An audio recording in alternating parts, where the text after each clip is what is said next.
The CEO of Consumer Council of Fiji, the Chair and Directors of Consumer Council, the Chairman of Real Estate Licensing Board, members of the real estate sector, esteemed panelists, senior government officials, and officials from the state bodies,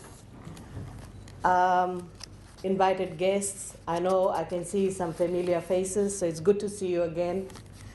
Ladies and gentlemen, Bula Vinaka, and a very good morning to you all. It is my pleasure to officiate at this panel discussion, and the topic is very hot. We're talking about quality and affordable housing, something which is very close to each and every person. We all want an affordable house. When it comes to purchasing, people spend a lot of money in buying a house, and the next spending is on a vehicle. So this is how the trend is. So I would like to share with you today what is government's plan and what we intend to do. We all know that adequate housing or right to house is a fundamental human right which is enshrined in Section 35 of our Constitution. Now, how do we then deliver this particular provision which is in our Constitution? First thing we did, that was in 2018, when we separated Ministry of Housing from Ministry of Local Government, a standalone ministry that can focus purely on housing needs of our people. We also made a major change. We shifted the rural housing from Ministry of Rural and Maritime Development, and we brought it under Ministry of Housing. That was another major change. This change was necessary because we actually don't have any legislation to guide the housing sector. We've got a Housing Act that guides Housing Authority of Fiji, but not the housing sector. So there is a need to develop the right policies and to drive the housing sector in the right direction. We have to create this level playing field for all players in the market. So that was the major change that I can talk about. So what is Ministry of Housing and Community Development doing right now? So obviously they were established in 2018, and now they've got and I must thank the New Zealand government for assisting Ministry of Housing by providing a housing advisor. Now that we have a housing advisor at Ministry of Housing, the advisor's role is to develop the various housing policies. One of the policies we are developing right now is looking at how the lots should be allotted to the people residing in informal settlement. That's what we are doing right now, because the policy guiding the allotment of lots was really outdated. It suited for that period. But now things have changed. We can see what's happening in the informal settlement. So we got to have the right policy to drive that. We all know with the growing economy, the demand for adequate and affordable housing is also increasing. And I must share this with you. In Australia, one gauges how well the economy is doing by looking at the housing price. Everything hinges on the housing price. If the housing sector is not doing well, that means the economy is not doing well. And now we have seen that there is a slight increase in the price of houses, or you can say the housing price is rising, but very slowly, very, very slowly. So this is the level of emphasis being placed with consumers in Australia when it comes to the housing sector. Let me talk about the various government policies. So ladies and gentlemen, the government has introduced a number of innovative measures aimed at increasing the housing stock by engaging with non-government organizations, multilateral financial institutions, development partners, and private sector. So the government is saying, hey, we can't just do it alone. We got to work with all the partners that we can see around us. Now, housing grant is something that the government is offering. And why housing grant? Because we're encouraging people to own their first home. We're encouraging people to buy their first land because they don't have a land. So in the last budget, the grant increased to 5 million, and this is for people earning less than 50,000. So anyone earning less than 50,000, they can get 15,000 if they are constructing their first home, making their first home, or 10,000 if they are building their first home. If they're buying a ready-made home. Then there is also another provision, which is for the purchase, anyone earning more than 50,000. In this category, one is given $10,000 for construction of a new home and 5,000 if you're buying a ready house. So then coming down to the first land purchase, again, a grant of 10,000 is given for purchasing or leasing of land. And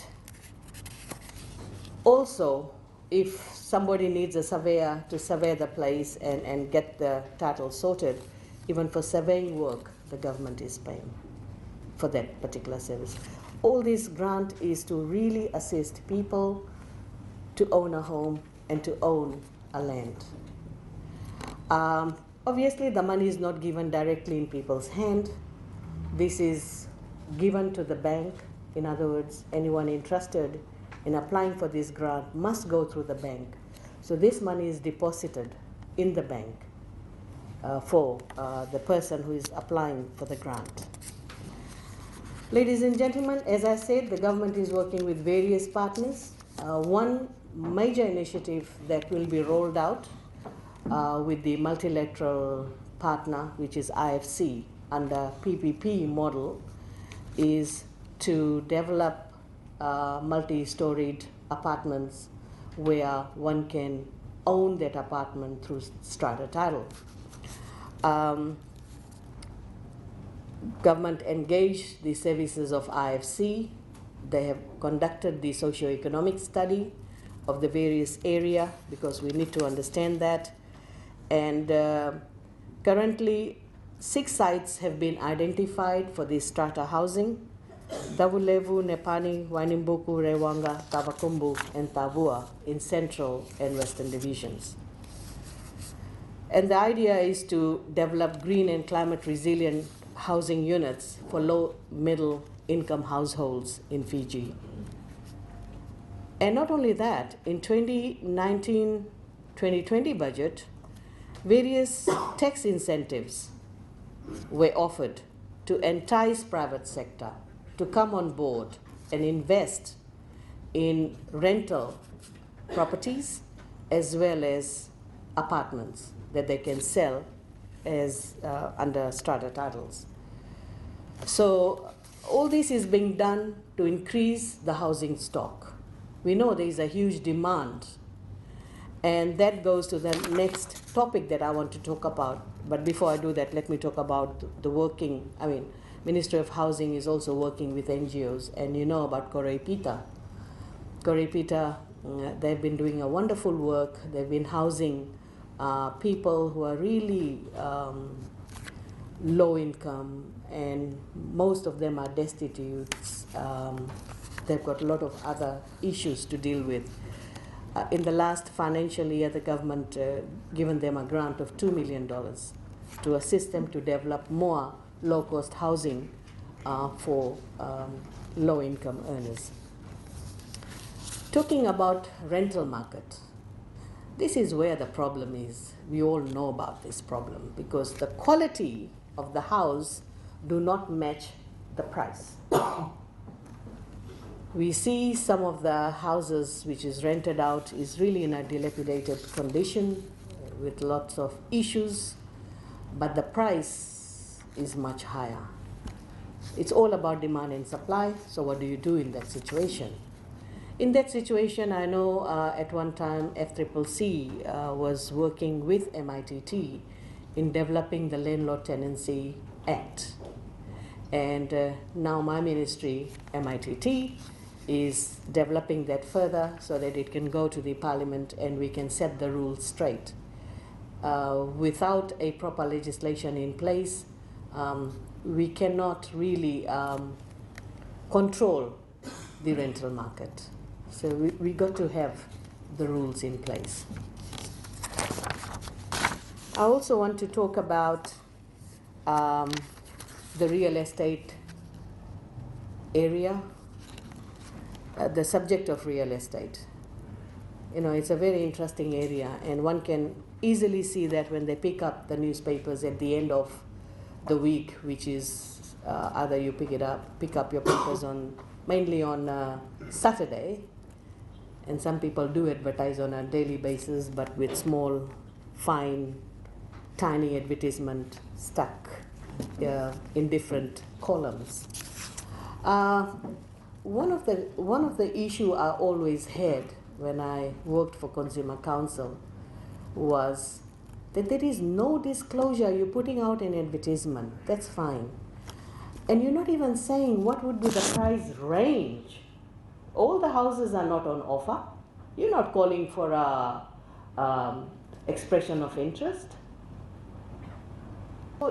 You read the paper, but you're making unnecessary call just to establish what would be the price range.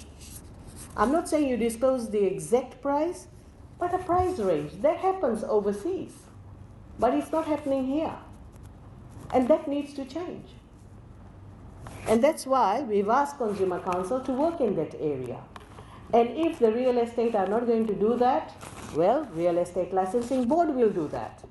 Because whenever the property is sold in a particular area that can be captured, if that is captured, we can create a database precisely saying that in, say for example, in Samambula or in a particular suburb, the house was sold for this much, and we can have all those details. That got to be done, just to be fair to the consumers. So another major issue that we have with the real estate sector is compliance. Compliance. You still find people selling properties secretly without registering themselves, and people are engaged with such dealers. And again, consumers got to be responsible as well. Don't come back later on with problems and say that, you know, it wasn't a fair deal. Well, if we want to focus on law and order, then we've got to do the things in the right way. And I will encourage consumers just to do that. So with those words, I look forward to seeing some of the recommendations that come out of this panel discussion. And unfortunately, I won't be able to stay to hear and participate in this panel discussion, but I look forward to the outcome. So once again, thank you very much, and wish you well for this panel discussion. I hope there will be no fireworks, but constructive discussions and debate. Thank you.